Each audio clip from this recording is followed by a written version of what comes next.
This is a story called You Must Bring a Hat.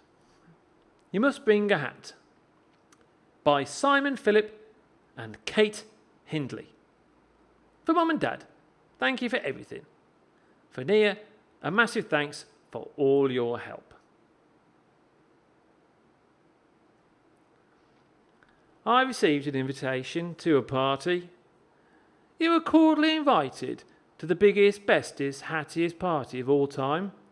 Starts at 5:30. Wide Brim House, 32 Panama Avenue, West Trilby. You may bring as many extra guests as you wish, but you must bring a hat.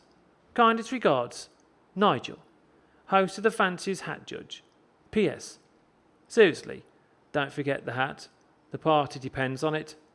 P.P.S. Try not to be late this time. Immediately I panicked.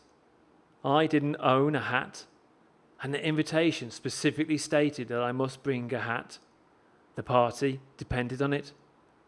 So when I went to the shop at Peddler's Finest Hats, they'd sold out.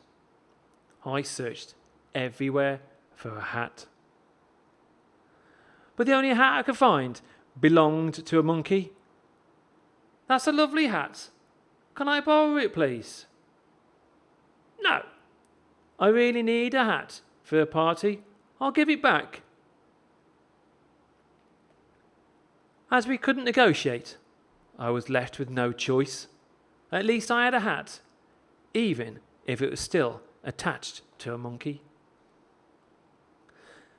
But on arrival, the security was pretty tight.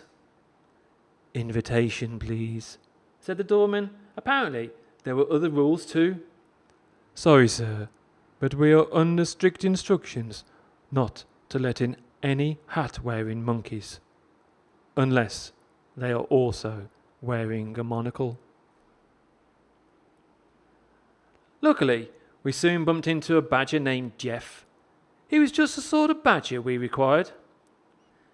I do beg your pardon, chaps, but are you by any chance after a monocle?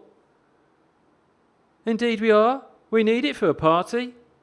I will lend you this monkey my monocle on the condition that I may accompany you to your shindig. Invitation, please, the doorman said again. Sorry, sir, but we are under strict instructions not to let in any hat and monocle wearing monkeys if they are accompanied by a badger called Jeff. Unless Jeff can play the piano.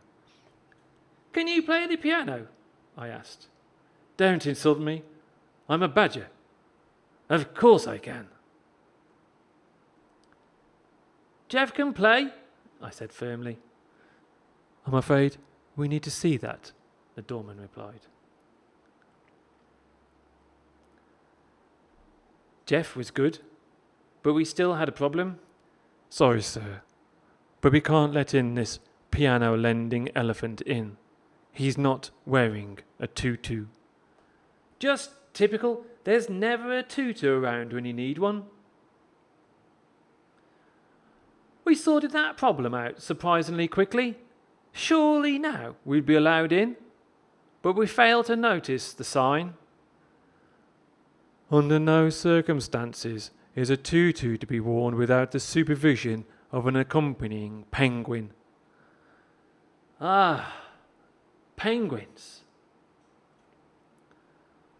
Martin kindly helped us out, and as he was a very clever penguin, we were already prepared for the next rule.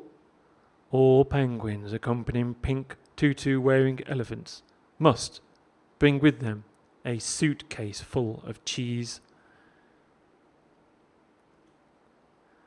But it turned out the cheese needed to be sliced, and none of us had thought to bring a knife.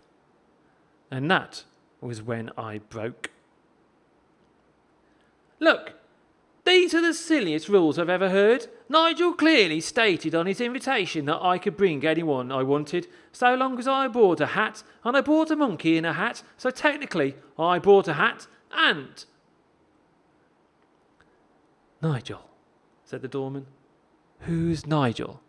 This is Felicity's party. This is at number 32.